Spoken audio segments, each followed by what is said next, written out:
ఆశీర్వాదం కోసమే, ఆ అవసరత కోసమే, ఆక్కర కోసమే, ఆ ఒక్కదాని కోసమే నేను అబద్ధం ఆడుతున్నాను అని అనుకుంటున్నా. పరోక్షంగా నువ్వు ఆశీర్వాదాలకు దూరం అయిపోతున్నావన్న సంగతి నీకు తెలియదు.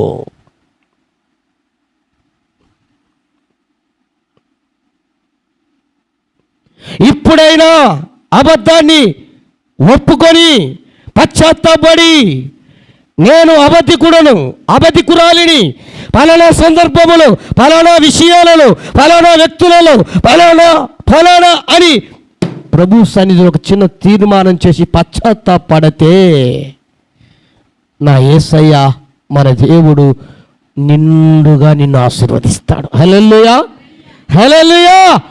అంతా ఇంత కాదు, నీ కుటుంబములో, నీ వంశములో, నీ రక్త సంబంధికుల్లో, నీ బంధుమిత్రుల్లో, నీ స్నేహితులలో, లేదా నీ వంశములో, లేదా నీ ప్రాంతములో నిన్ను ఒక తలమానికగా, ఒక గొప్ప ఆశీర్వాదానికి కారకునిగా, కారకురాలిగా నిలబెడతాడు.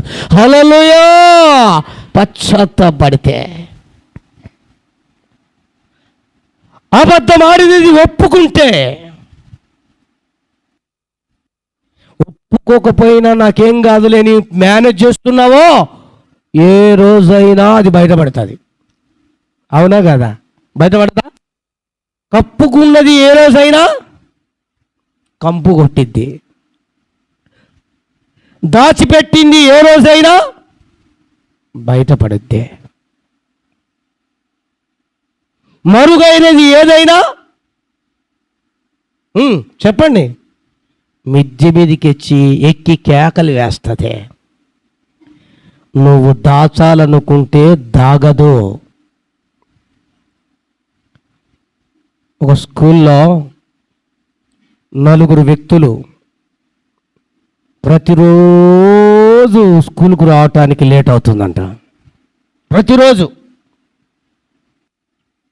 టీచరు ఏరా లేట్ అయిందంటే ఒక్కొక్కడు ఒక్కొక్క కారణం,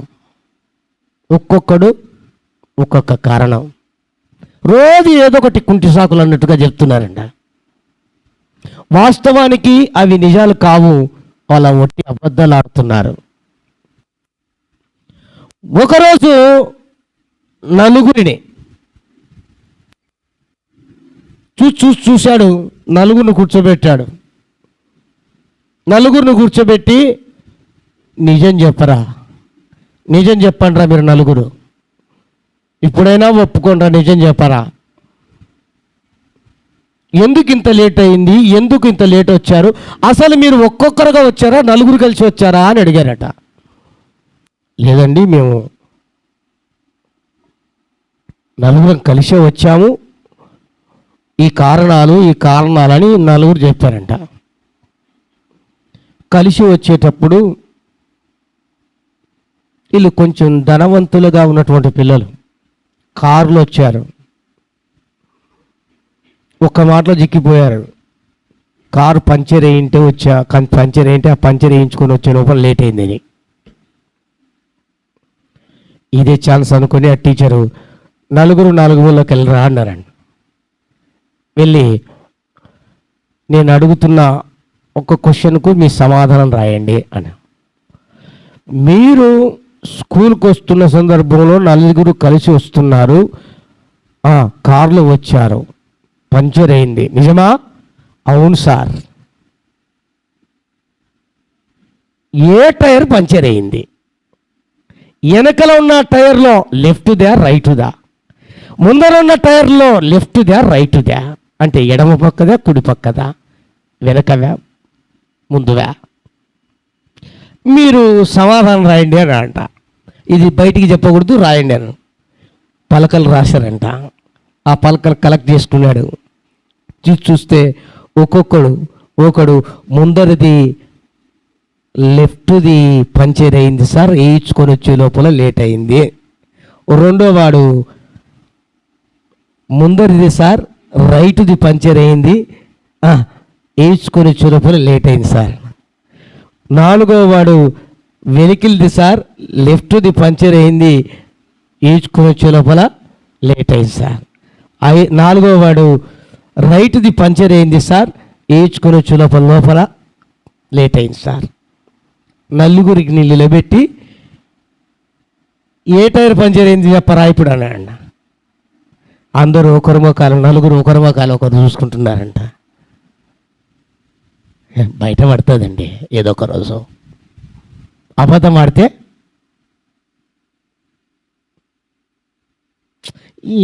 ఏమంత అవసరమే వచ్చింది, అంత అవసరమే వచ్చిందని ఈ అబద్ధం అన్నాడు. ఆశీర్వాదం కోసం ఏం అవసరం వచ్చిందంటే ఆశీర్వాదం కావాలంటారేమో, ఆశీర్వాదం కోసం అబద్ధం అన్నాడు. అబద్ధం ఆడితే ఆశీర్వాదం వచ్చిందా పోయిందా? పోయింది. ఉన్నది పోయింది, ఉన్నది పోయింది. వెళ్ళిపోతే అక్కడ కష్టపడి పనిచేస్తే బాగా కష్టపడి సంపాదించుకున్న సంపాదన కూడా, ఉంచుకున్నది అన్నది కూడా పోయింది. ఇప్పుడు ఒంటరి అయిపోయాడు. ఒకవేళ ఆ స్థితిలో మనం ఉన్నామేమో ఒక్కసారి గ్రహించమని, గుర్తించమని ప్రేమతో నేను తెలియజేస్తున్నాను. అటువంటి సిచ్యువేషన్లో ఆశీర్వాదం కోసమని నేను అబద్ధం ఆడానండి, దీవెన కోసమని అబద్ధం ఆడానండి, అవసరాని కోసమని అబద్ధం ఆడండి, అక్కర కోసమని అబద్ధం ఆడానండి, ఈ పని జరిగిపోతుందని అబద్ధం ఆడానండి, దీంతో నుంచి తప్పించబడతానని అబద్ధం ఆడానండి. అది కాదు, మరింత నష్టానికి నువ్వు దారికి తీస్తాదన్న విషయాన్ని జ్ఞాపకం చేస్తున్నా. ఇప్పుడైనా దేవుడు నీతో మాట్లాడుతుండగా ఒప్పుకుంటే, పశ్చాత్తాపడితే, నేను నిజముగా అబద్ధికుడను, అబద్ధికురాలని నేను అన్నాను అనుకో. ఒకవేళ నాతో అన్నరు వాళ్ళు ఎవరో ఒకరు ఇక్కడనే అందరూ ఉంటారనుకోండి. చాలామంది చాలా రకాలు చెప్తున్నాగా, అక్క అక్క అక్క పలానా అక్క ఇట్లా అనింది, అన్న అన్న అన్న పలానా అన్న ఇట్లా అన్నాడు, అమ్మ అమ్మ అమ్మ ఇలా పలానా అమ్మ ఇలా అనింది అని చెప్పానుకో. ఏమయ్యా పాస్టరయ్యా, నేను ఎట్ట కనపడతానా? అబద్ధాలు ఆడేదాని లెక్క కనపడతానా? అబద్ధం ఆడి మళ్ళీ బొంకే వాళ్ళుగానే ఉంటారు. మళ్ళీ వాళ్ళు ఎవరు అబద్ధాలు ఆడిన వాళ్ళకే తెలుస్తాయి. నాకు తెలుసు. ఏమండి, నేను కూడా అతిథిని కాదు ఇందులో, నేను కూడా అతిథిని కాదు, నేను కూడా నాతో సహా నేను చెప్తున్నా. నువ్వైనా నేనైనా మనమైనా మనం దేవుని పిల్లలము, యేసయ్య పిల్లలము. ఉన్నది ఉన్నట్టు మాట్లాడాలి, సత్యమే పలకాలి. దేవునికి స్తోత్రం, హల్లెలూయా. అబద్ధం ఆడకూడదు. అబద్ధం ఆడితే ఉన్న ఆశీర్వాదం వద్ది మనం కష్టపడే ఆశీర్వాదానికి కూడా దూరం అయిపోతాం. అదే కదా జరిగింది యాకోబు విషయంలో. కానీ ప్రేమ కలిగిన దేవుడు చూశారా, అబద్ధం ఆడినా కొన్నిసార్లు అనుకుంటుంటారు, అబద్ధం ఆడినా నన్ను ఆశీర్వదిస్తున్నాడు, అబద్ధం ఆడిన అక్కలు తీరుస్తున్నాడు, అబద్ధం ఆడిన కొన్ని పనులు జరిగిపోతున్నాయి, అబద్ధం ఆడిన కొన్ని నేను చలామణి చేస్తున్నాను అనుకుంటారు. ఒకరోజు వస్తుంది, ఆ అబద్ధమే నిన్ను దోషిగా నిలబెడుతుంది. నిజం, ఆ అబద్ధమే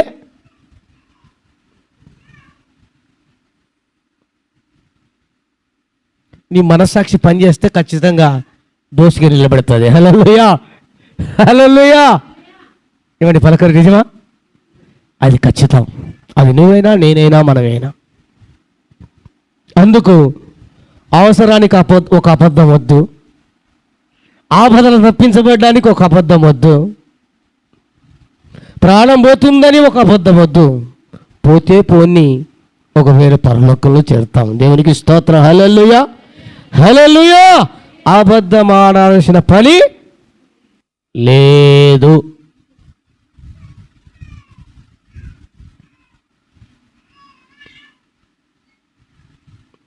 నాకు ఒక సలహా ఇచ్చాడు ఒక వ్యక్తి.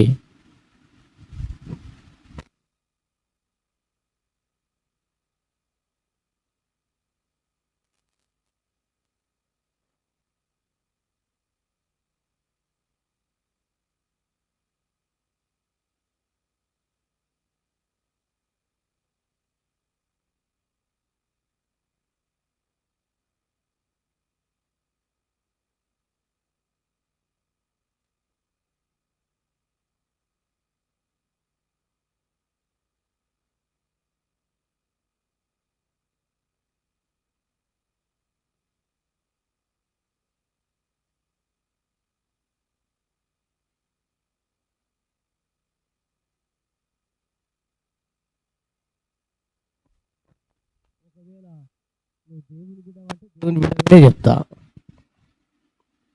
ఆయన ఏది ఇచ్చినా నాకు పర్వాలేదు, ఇబ్బంది ఏం లేదు.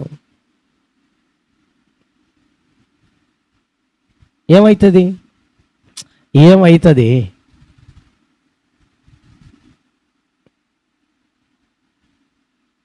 ఇంకో మాట చెప్పనా, ఒక వ్యక్తి నాకు తెలియకుండా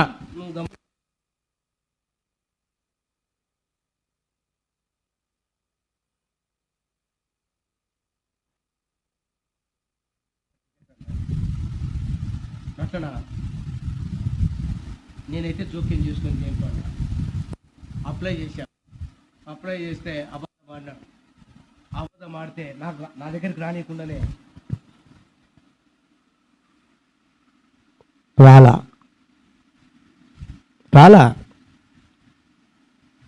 రెండోసారి ఉన్నది ఉన్నట్టుగా, మూడోసారి ఉన్నది ఉన్నట్టుగా నేనే పలానా అని రాసిచ్చా. తర్వాత ఎంక్వైరీకి వచ్చాడు, అడిగా కులం ఇది, నేను దేవుని కుమారుణ్ణి సేవకుని. మరుసటి రోజే శాంక్షన్ అయింది. దేవునికి స్తోత్రం, హల్లెలూయా. మామూలుగా ఉన్నది ఉన్నట్టు చెప్పే దానికి కూడా ఒక్కొక్కసారి ఏదో ఫీల్ అవుతుంటాం. నా ప్రియదేవుని బిడ్డలారా, ఆ సమయం ముందు పని కాకపోయినా అంతకంటే గొప్ప కార్యాలు చేయటానికి ఇష్టపడుతున్నాడు కాబట్టి నువ్వు సత్యమే పలుకు, ఇబ్బంది ఏముంది? అబద్ధం ఆల్సిన పని ఏముంది? ఎక్కడో నువ్వు ఎవరి దగ్గర దేనికోసమో పోయి నేను పలానా చోట్ల ఉన్నా, పలానా వ్యక్తికి సాయం చేయడానికి వచ్చినా అని చెప్తావు. మళ్ళా సాయం చేయడానికి, ఎందుకంటే సానుభూతి రావాలి కదా. సాయం చేయడానికి పోయినా మా ఫ్రెండ్కి ఉండేదే వేరే చోట, మళ్ళీ మా ఫ్రెండ్కి సాయం చేయడానికి పోయిందే పోగడం చోటికి మళ్ళీ పైపిచ్చు, నేను ఇదిగో వారికి సాయం చేయడానికి వెళ్ళానండి అని మరలా పద్దం ఒకటి. పోయిందే తప్పు, అబద్ధం. మళ్ళా చెప్పేది నా ప్రియ దేవుని బిడ్డలారా, ఇవ్వద్దు. అబద్ధమారుట దేవుని బిడ్డలకు తగదు. పశ్చాత్తాపడి ప్రభువులో నిజము పలికితే నా దేవుడు నిజమైన ఆశీర్వాదాలు నీకు, నాకు, మనకు ప్రసాదిస్తాడు. హల్లెలూయా, హల్లెలూయా. ఎందుకు ఆ మాట చెప్తున్నా అంటే మరొక సందర్భాన్ని గుర్తు చేస్తాను. చూడండి, ఆ యొక్క రాజుల 2వ గ్రంథం తీయండి. రాజుల 2వ గ్రంథం 5వ అధ్యాయం 25వ వాక్యం అనుకుంటా, ఒకసారి చదవండి. అతడు లోపలికి పోయి తన యజమాని ముందర నిలవగా ఎలీషా వానిని చూసి, గెహాజీ, నువ్వు ఎచ్చటి నుండి వచ్చితివి అని అడిగినందుకు వాడు, నీ దాసుడనైనా నేను ఎచ్చటికి పోలేదని నేను. చూశాడా? ఇక్కడ ఎలీషా తన శిష్యుడైనటువంటి గెహాజీతో మాట్లాడుతున్నాడు. గెహాజీ, ఎక్కడి నుండి వచ్చితివి? అప్పటికైనా పలానా చోటు నుండి వచ్చానని చెప్పింటే బాగుండేదేమో. అప్పటికే నయమాను వెంట వెళ్ళి పరిగెత్తుకుంటూ వెళ్ళవి ఆ బహుమానాలు లేక దుస్తులు బంగారం అంతా తీసుకొని ఇంట్లోకి బాగా దాచిపెట్టి వచ్చాడు. పోయిందే తప్పు. ఆ తప్పుకు మరొకదేం తప్పు? నేను ఎక్కడ పోలేదే, నేను ఎక్కడ పోలేదు.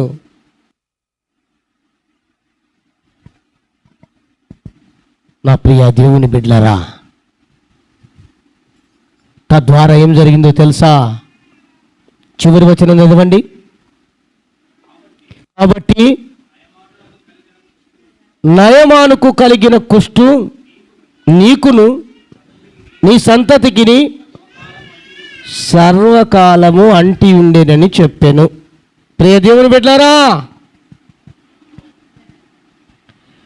యాకోబు అబద్ధమాడితే ఆశీర్వాదాన్ని కోల్పోయాడు. పశ్చాత్తాపడుట వల్ల, నేను అబద్ధకుడని ఒప్పుకొనటం వలన గొప్ప ఆశీర్వాదం పొందాడు. ఇక్కడ గెహాజీ ఎక్కడి నుండి వచ్చావని ఆ యొక్క నాయకుడు అడిగితే నేను ఎక్కడికి వెళ్ళలేదన్నాడు. వెళ్ళొచ్చింది అబద్ధం, మరలా ఎక్కడికి వెళ్ళలేదని ఇంకొక అబద్ధం. కుష్ఠవ్యాధి కొని తెచ్చుకున్నాడు. అబద్ధం ఆడుట వలన ఏం జరిగిద్ది చెప్పాలి? అబద్ధం ఆడటం వలన ఏమొస్తుంది? ఓ చెప్పండి. అబద్ధం ఆడటం వలన గెహాజీకి కుష్ఠవ్యాధి వచ్చింది. నువ్వు నేను మనం అబద్ధం ఆడటం వలన మనకేమొస్తుంది? కుష్ఠే కాదు కానీ ఏదో ఒక వ్యాధి వస్తుంది. అంటే వ్యాధి మాత్రం ఏదో ఒక వ్యాధి మాత్రం రావడం కన్ఫర్మ్. ఎప్పుడు? అబద్ధం ఆడినప్పుడు మాత్రమే. అబద్ధం ఆడకపోతే రాదులేండి. మరి అబద్ధం ఆడటం వల్ల రోగాన్ని కొని తెచ్చుకున్నట్టు, కొనకుండా వచ్చింది వేరు, కొని తెచ్చుకునేది వేరు. ఏమండి? నీ అనారోగ్యానికి కారణం ఏంటి? ఒకవేళ అబద్ధమై ఉందేమో నువ్వు పరీక్షించుకో ఈరోజు. నీ వ్యాధికి రోగానికి కారణం ఏంటి? ఒకవేళ అబద్ధమేమో ఒకసారి పరీక్షించుకో.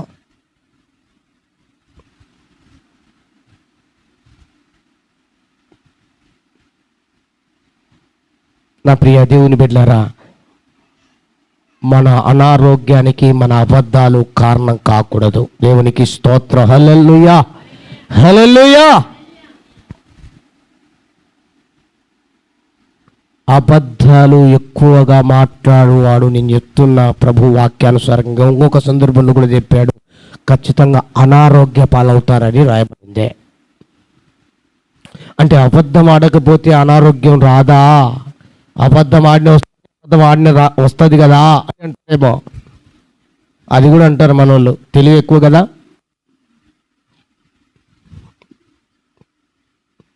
అబద్ధం ఆడిన వస్తుంది, అబద్ధం ఆడకుండా వస్తుంది. కానీ అబద్ధం ఆడి తెచ్చుకున్నది, కొని తెచ్చుకున్నది. అబద్ధం ఆడకుండా వచ్చింది చుట్టం, అంతే. ఏంది? చుట్టం. అబద్ధం ఆడినది చుట్ట, అబద్ధం ఆడేది చుట్టం. అబద్ధం ఆడేది ఆడకుండా ఉండేది చెప్పాలి చుట్ట. ఏది చుట్టంకు తేడా? చుట్టాలు ఇంటికి వస్తే ఎన్ని రోజులు ఉంటారు? అంతేనా? అబద్ధం ఆడకుండా వచ్చే వ్యాధి రోగం మరలా అది కొన్ని రోజులు కట్టిన వెళ్ళిపోద్ది. చుట్ట వచ్చినట్టే. మీకు అర్థం కావాలని చెప్పిందిలేండి. అబద్ధమాడి కొని తెచ్చుకున్నది చుట్ట. చుట్ట అంటే తాగే వాళ్ళని అడగండి, లేకపోయినా పర్వాలే. అన్నం లేకపోయినా, అనారోగ్యం ఎట్లున్నా, మంచంలో పడినా, పీల్చేదానికి నోరు సరిగా లేకున్నా, గట్టిగా పళ్ళతో పట్టుకోవడానికి పన్ను లేకపోయినా,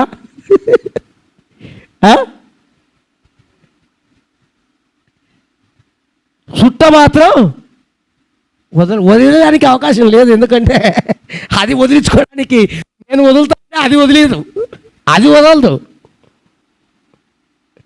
చుట్ట మాత్రమే ఉంటుంది. ఇది అబద్ధం అంటే నీ చుట్టే ఉంటుందని. మరి చుట్ట మాదిరి ఉందా, చుట్టం మాదిరి ఉందా? ఏ మాదిరి అయితేనేమి అనారోగ్యం రావడానికి అంటావా? వస్తుంది పోతుంది అంతే. కానీ చుట్ట మాదిరి అక్కడనే ఉండడానికి వీలు లేకుండా అబద్ధం ఆడకుండా బ్రతకాలి. దేవుడు అంటే ఓయేమో అట్లా అంటే మనం నల్లమల్ల అడవుల్లోకి వెళ్ళిపోవాలి, ఎక్కడెక్కడో కొండల్లో లోయల్లోకి వెళ్ళిపోతే, ఎవరితో సంబంధాలు లేకపోతే, ఏ మనుషులు మనతో లేకపోతే అప్పుడు మనం హ్యాపీగా ఉండొచ్చు అండి. అబద్ధాలు ఆడాల్సిన అవసరం లేదండి. మనం లోకంలో ఉండం అంటారు కొందరు. లోకంలో మనం లోకంలో ఉన్నాం, కానీ లోకం మనలో ఉండకూడదు అనేది కదా ఇప్పుడు పాయింట్. మనం లోకంలో ఉన్నాం, మనంలో లోకం ఉండకూడదనే కదా దేవుని ఉద్దేశం. మనం లోకంలో ఉండొచ్చు, తప్పు లేదు, అది దేవుడు మనకు విధించిన విధి. కానీ మనలో లోకం ఉండకూడదు, దేవుడు మనకు పెట్టిన నిబంధన. దేవునికి స్తోత్ర, హల్లెలూయా. కనుక జ్ఞాపకం చేసుకుందాం, మన మన అబద్ధాలే కారణమై ఉన్నాయా, క్షమించాడు. తప్పేమీ లేదు, పశ్చాత్తాపముకు మించిన దేవుని యొక్క సంతోషం దేనిలో ఉండదని ముందుగా చెప్పా. అంటే ఒప్పుకోవడానికి కూడా దమ్ము ఉండాలండి, ధైర్యం ఉండాలి. నేను అబద్ధం ఆడినాను ఒప్పుకోవడానికి కూడా ధైర్యం ఉండాలి, ఏం భయపడద్దు. మనిషికి గుండె గుండె గుండె ధైర్యం ఉండాలి. ఒప్పుకోవడానికి కూడా అందరికీ చేత కాదు ఒప్పుకోవడానికి, వాళ్ళని చేతగాని వాళ్ళు అంటారు. మరి నువ్వు చేతగాని వాళ్ళగా ఉంటావా, చేతగాని దానిలాగా ఉంటావా? నేనంటే నేను చేతగాని అని అనుకుంటున్నావా అంటే కనుక ఇప్పుడే ఒప్పుకో. దేవునికి స్తోత్రం, హల్లెలూయా, హల్లెలూయా. నేను కూడా ఒప్పుకుంటున్నా, కొన్ని సందర్భాలలో అంటే అదే పనికి అబద్ధం ఆడకపోయినా ఫ్లోలో కూడా కొన్ని సందర్భాలలో నోట్లోంచి బయటకు వస్తాయి. ఆ సందర్భంలో నా ప్రాణం పూర్తిగా ఏడ్చి దాన్ని ఒప్పుకొని విడిచిపెట్టేంత వరకు నా గుండెల్లో ఎంతో భారం, నా నెత్తి మీద బండ పెట్టినట్టు ఉంటుంది తెలుసా. పొరపాటున వంటెడ్లీ చేయం, పొరపాటున మాట్లాడుతానో ఏదో ఫ్లోలో వస్తుంటాయి కొన్నిసార్లు. ఆ సందర్భంలో కూడా చాలా బాధ, తేలిక ఉండదండి. ఎందుకంటే దాన్ని బట్టి ఇంకొక అబద్ధం ఆడాల్సింది వస్తుంది, దాన్ని బట్టి ఇంకొక అబద్ధం ఆడాల్సింది వస్తుంది, దాన్ని బట్టి ఇంకొక అబద్ధం ఆడాల్సింది వస్తుంది. అంత అవసరం ఏముంది? ఉన్నది చెప్పు. దేవునికి స్తోత్రం, హల్లెలూయా. ఏం సిలువేస్తారండి? సిలువేశారు యేసయ్యను. ఒక్క మాట చెప్పని అందరూ బ్రతిమలు ఆడుతున్నారు. చెప్పు ఒక్క మాట, నేను దేవుని కుమారుని కాదు అని చెప్పు చాలు, ఇక నువ్వు బతికి బట్ట కడతావు అన్నట్టు చెప్తున్నారు అందరూ, తన శిష్యులు, వాళ్ళు వీళ్ళు అందరూ. నిజంగా అక్కడ ఉన్నటువంటి సందర్భంలో రాజు కూడా ఒక గొప్ప ఆపర్చునిటీ ఇస్తున్నాడు, అవకాశం ఇస్తున్నాడు. ఏమని? హేరోదు రాజు కూడా, పిలాతు కూడా ఏమంటున్నాడు? వీళ్ళు అన్నట్టు దైవదూషణ చేసామంటున్నది నిజమేనా? కాదు అంటే కనుక విడిపించబడతాడు యేసయ్య, సిలువకు అప్పగింపబడ్డాడు. కానీ ఏమన్నాడు తెలుసా? నువ్వు అన్నట్టే, నువ్వు యూదులకు రాజు అని అంటున్నారు వీళ్ళు, అది నిజమా? నువ్వు అన్నట్టే.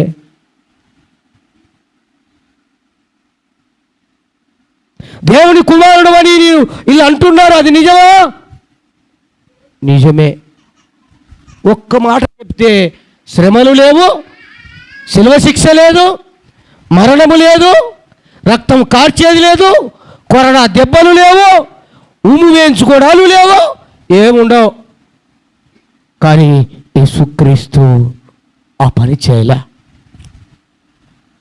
కొడతారా కొట్టండి, తిడతారా తిట్టండి, ఉమ్మేస్తారా ఉమ్మేయండి, సిలువకు అప్పగిస్తారా అప్పగించండి, ప్రాణం తీస్తారా తీయండి, సమాధి చేస్తారా చేయండి, కానీ నేను అబద్ధం చెప్పను. నా తండ్రి సత్యమునకుడు. దేవునికి స్తోత్రం, హల్లెలూయా. నేను నా తండ్రి కుమారుణ్ణి, నేను కూడా సత్యమునకు రాజును, సత్యమును స్థాపించుటకే వచ్చాను, అబద్ధాలాడుటకు నేను రాలేదు అన్నాడు యేసు ప్రభు. నా ప్రియ దేవుని బిడ్డ, ఈ రోజున అందుకనే ఎంతోమంది దేవుళ్ళు, ఎంతోమంది దేవతలు, ఎంతోమంది మహానుభావులు, ఎంతోమంది గొప్పవారు ఉండొచ్చు, కానీ నేనే సత్యం అని చెప్పిన వారు ఎవరైనా ఉన్నారా?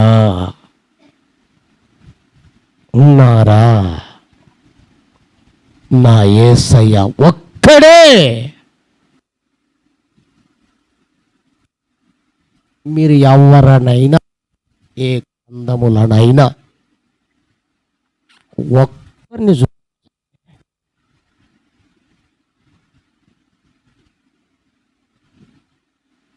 మహా అంటే ఆఫీసులలో లేదా కోర్టులో రాయబడే సత్యమేవ జయతే,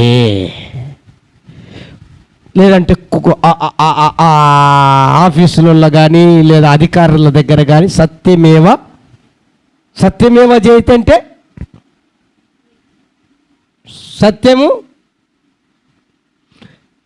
సత్యమే జయమిస్తుంది అని అర్థం. కానీ మళ్ళీ ఎందుకు చెప్పలేకపోయారు? కారణం ఏంటంటే లేదు, సరుకు లేదు. దేవునికి స్తోత్రం. హల్లెలూయా, హల్లెలూయా. యేసయ్య నేనే సత్యం. ఇంత సత్యవంతుడైనటువంటి యేసయ్యను నమ్ముకొని అబద్ధాలాడుట ఎంత అపచారం. చిన్నదానికి పెద్దదానికి, ఉన్నదానికి లేనిదానికి, కానిదానికి అయినదానికి, కన్నవారికి, కట్టుకున్న వారికి, పెంచిన వారికి, తల్లిదండ్రులకు, అందరికీ అబద్ధాలు. అయ్యో, వ్యక్తిగత జీవితాలు, కుటుంబ వ్యవస్థలు పతనమైపోతున్నాయి. అబద్ధాల మీద జీవితాలను కొనసాగించుకోవాలి, కట్టుకోవాలంటే అది కుదరనే. ఒకవేళ నువ్వు ఎవరి దగ్గర వద్దు, మనుషుల దగ్గర ఒప్పుకో. నువ్వు ఏదో చిన్న చూపుగా నేను అట్లా నువ్వు ఒక్కడివే మనమే ఏకాంతంగా దేవుని కాలమ దగ్గర పడి మాట్లాడి ఒప్పుకొని విడిచిపెడదా. That's all. పశ్చాత్తాపడదాం. ఎవరికో చెప్పాల్సిన నాకు పనిలే, లేక ఇంకొకరికి చెప్పాల్సిన పని లేదు. కొందరు వేగి కొన్ని చర్చిలలో నేను పేరు చేసి చెప్పాను కానీ చెవులు పోయి చెప్తుంటారు. వద్దు, మనకు దేవునికే చెప్పు. నువ్వు డైరెక్ట్ నాకు ఏంది చెప్తావు? నేను ఈ అబద్ధం ఆడాను, లేదా నేను ఈ పాపం చేశాను, లేకుంటే ఈ ఘోరం చేశాను. దేవుడు కనికరము కలిగిన దేవుడు. దేవునికి స్తోత్రం. హల్లెలూయా. కృప కలిగిన దేవుడు. కరుణించి నిన్ను కాపాడుతాడే కానీ అబద్ధాలను బట్టి నిన్ను శిక్షించాడు. ఒప్పుకొని విడిచిపెట్టాలి. అయితే లేదా యాకోబు ఆశీర్వాదం పోగొట్టుకున్నాడు. ఇక్కడ ఈయనెవరు? గెహాజీ ఆరోగ్యాన్ని పోగొట్టుకున్నాడు. అంటే అనారోగ్యాన్ని. ఏంది అది? కుష్ఠవ్యాధి. అమ్మో, నిజంగా ఇప్పుడు ఈయన కట్టు బలం ఉంటుంది కదా అది. అందరు కూడా పాపులము మేము ఓ తండ్రి. ఇది రైల్లో కుష్ఠరోగులు పాపం పాడుతుంటారని వాళ్ళకు ఒక చిహ్నంగా వాడుకుంటున్నారు. ఈరోజు లోకం అంతా భజన చేయాల్సి వస్తారు. పాపులము తండ్రి మేము, పాపులము తండ్రి. ఒక్కరిచి పెట్టకుండా కదా. దేవుడు మంచి దేవుడు, కనికరం కలిగిన దేవుడు అండి. తప్పులు ఒప్పుకుంటే అంతకంటే దేవుని సంతోషించి, అంతకంటే నువ్వు ఒక దానికోసమై అబద్ధమాడి పొందాలనుకున్న దానిని నువ్వు కనుక నిజంతో ముందుకెళ్తే అంతకు రెట్టింపు దేవుడు ఆశీర్వదిస్తాడు. హల్లెలూయా. అంతకు రెట్టింపు దీవిస్తాడు అనడానికి యాకోబే అనడానికి నిదర్శనం గెహాజీ. విషయం చెప్పనా? అలా కాదు కూడదు అని అనుకుంటే నువ్వేంది చెప్పేది, నేనేంది చెప్పేది, నువ్వు కొందరికే చెప్తున్నావు, నేనేమనుకుంటున్నావు, నాకేం అవసరం ఉంది అని ఒకవేళ అబద్ధాల మీద అబద్ధాలు, తండ్రికి జనుకునివై, కుమారుడివై, కుమార్తెవై, ఆడు ప్రేరేపించినట్లు వానికి చోటు ఇచ్చి ఇష్టం వచ్చినట్టు వాటిని ప్రేమించగా అలా ముందుకు వెళ్ళిపోతే లాస్ట్కు ప్రాణమైనా పోతుంది. ప్రాణమైనా పోతుంది. అందులో కారణం ఏంటో చెబుతా చూడండి పరిశుద్ధ గ్రంథంలో నుంచి. అపొస్తలుల కార్యముల గ్రంథం 5వ అధ్యాయం ఒకసారి తీయండి, అపోస్తుల కార్యముల గ్రంథం 5వ అధ్యాయము. తీశారా?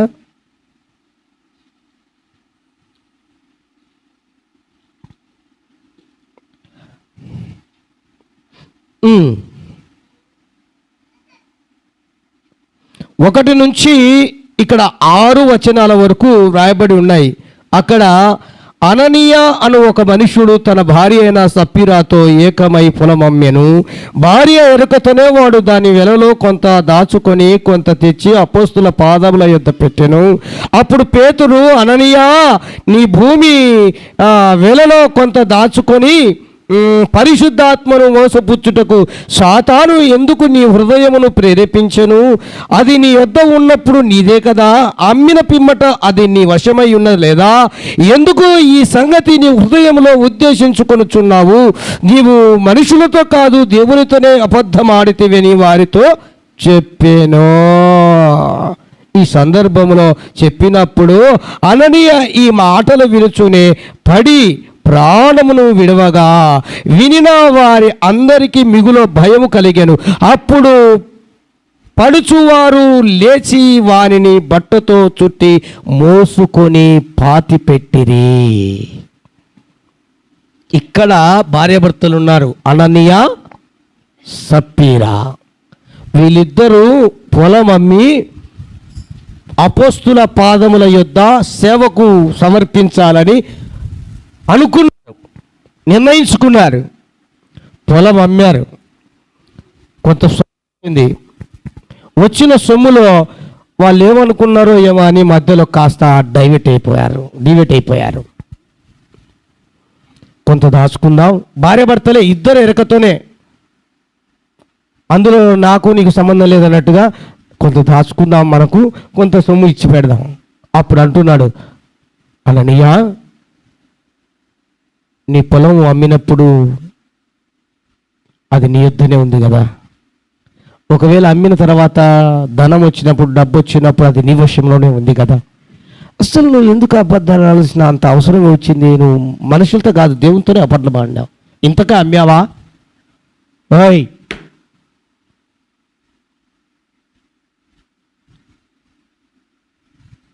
ఇంతకే అమ్మావా అన్నాడు. అంటే అంతే అన్నారు, అంతే. అయితే నువ్వు వెళ్ళు, వాకిటి దగ్గరికి వెళ్ళే లోపల నిన్ను మోసుకొని పోయడానికి 4 వచ్చేస్తారన్నాడు. వాకిటి దగ్గర పోయే లోపల అక్కడికెక్కడే ప్రాణం విడిచి, ప్రాణం పోవడానికి కారణం ఏంటి? చాలామంది మనకు తెలియదు, చాలా సింపుల్గా అబద్ధాలు ఆడుతుంటాం కదా. చాలా సింపుల్. ఏమండి వ్యాపారం కదా, ఏమండి జీవితం కదా, ఏమండి ఈ అవసరం కదా, ఏమండి ఈ అక్కర కదా, ఏమండి ఈ రేషన్ కార్డు కదా పోతుందని, ఏమండి ఈ ఓటర్ కార్డు కదా, ఏమండి ఈ కుల కార్డు కదా, ఏమండి ఈ ఉద్యోగం కదా, ఏమండి ఈ చదువులు కదా, ఏమండి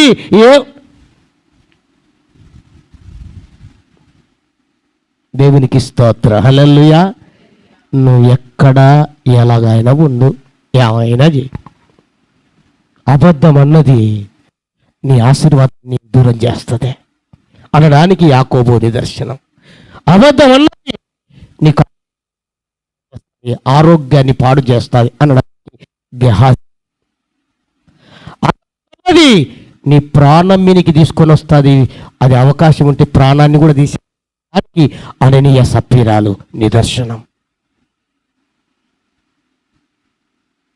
కాబట్టి ఇందు మూలముగా తెలియజేయడం ఏమనగా ఏంటి? అబద్ధము ఆడరాదు, అబద్ధము పలకరాదు, అబద్ధమును ప్రేమించరాదు, అబద్ధమునకు చోటు ఇవ్వరాదు, అబద్ధమునకు ఆ జనకునికి తండ్రికి పిల్లలము కాకూడదు. మీ ఇష్టం, తర్వాత నేను చెప్పేది చెప్తున్నా. మీ ఇష్టం అది. మీరే ఉత్తరవాదాలు, నాకు సంబంధం లేదు. నేనైతే చెప్పేసి ఈరోజు చేతులు కడుక్కుంటున్నా. నా నా దేవుడికి స్తోత్రం. ఎన్నిసార్లు ఫోన్లు అబద్ధం ఆడుతున్నావో నీకే తెలియాలి. ఎన్నిసార్లు పనిలో ఉండి నువ్వు ఎక్కడ టౌన్లో ఉన్నా అని చెప్పి అబద్ధం ఆడుతున్నావో, ఎన్ని చోట్ల టౌన్లో ఉండి పనిలో ఉన్నా అని చెప్తున్నావో, ఎన్ని చోట్ల తాగే బంకుల కాడ ఉండి మనిషి దగ్గర ఉన్నా అని చెప్తున్నావో, ఎన్నిసార్లు స్కూల్కి వెళ్ళానని చెప్తున్నావో, కాలేజీకి వెళ్ళానని చెప్తున్నావో, ఎన్నిసార్లు డ్యూటీలు ఎగరగొట్టి నేను పలానా వ్యక్తికి సహాయం చేయడానికి పోయానని చెప్తున్నావో, ఎన్నిసార్లు ఎన్ని విధాల ఎందరి దగ్గర ఎన్ని అబద్ధాలు తెలియదు. నువ్వైనా అనా దేవుడైతే చూస్తున్నాడు. ఇవన్నీ కూడా అట్లే పడతాయి మీ ఇద్దరికే. నేను కొడతలేండి, మీ ఇద్దరు కొట్టుకుంటే ఏమైతే చిన్న చిన్న ఊరికే సింపుల్ కొట్టుకుంటారు.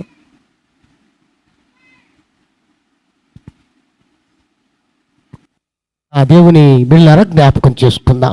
అందుకనే పిల్లలుగా ఉందా ఏమండి,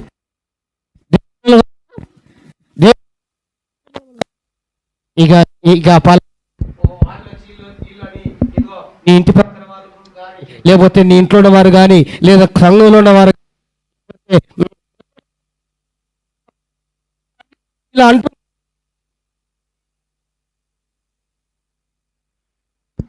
అంటున్నారంటే అబద్ధం ఆడుతున్నట్టే కదా. అది నీ ఇష్టం. మళ్ళా నువ్వే చెప్పాలా అంటే నేనేం చెప్పాలి? అది దేవుడు చెప్తున్నాడు. దేవుడు చెప్పిందే నేను చెప్పినా. నాకు, నీకు, అందరికీ, చుట్టుపక్కల విన్న ప్రజలందరికీ కూడా అది కులం ఏదైనా, మతం ఏదైనా, వర్గం ఏదైనా, అది ఏం సంబంధం. అబద్ధాన్ని జరిగిస్తుంటే సత్యాన్ని గ్రహించు అని ప్రేమతో తెలియజేస్తున్నా. ఆ సత్యం యేసుక్రీస్తే. ఆ సత్యం యేసుక్రీస్తే. పేర్లు సత్యం అని పెట్టుకుంటే సరిపోదు. అది స్త్రీ అయినా పురుషులైనా. పేర్లు ఏమైనా ఉండని నో ప్రాబ్లం. నిజాయితీగా బ్రతికితే చాలు. దేవునికి స్తోత్రం. హల్లెలూయా, హల్లెలూయా. దేవుడు తప్పక పశ్చాత్తాపడితే, ఇదిగో ఆ రోజున యాకోబు అబద్ధమాడి సంపాదించుకున్నాడు. ఉప్పుకొని విడిచి గొప్ప ఆశీర్వాదం పొందాడా. గెహాజీ అబద్ధమాడి ఉన్న ఆరోగ్యాన్ని కొని తెచ్చుకున్నాడు. సప్పిరాలు అబద్ధమాడి ప్రాణం మిలుకున్నారు, ప్రాణాలు కోల్పోయారు. కానీ యేసయ్య అంతకంటే భయంకరమైన వచ్చిన అబద్ధం కూడా చనిపోయిన 3వ రోజు సజీవునిగా నిలబెట్టాడు. హల్లెలూయా. ఆ తండ్రి కుమారులని మనం కూడా జ్ఞాపకం చేసుకుందాం.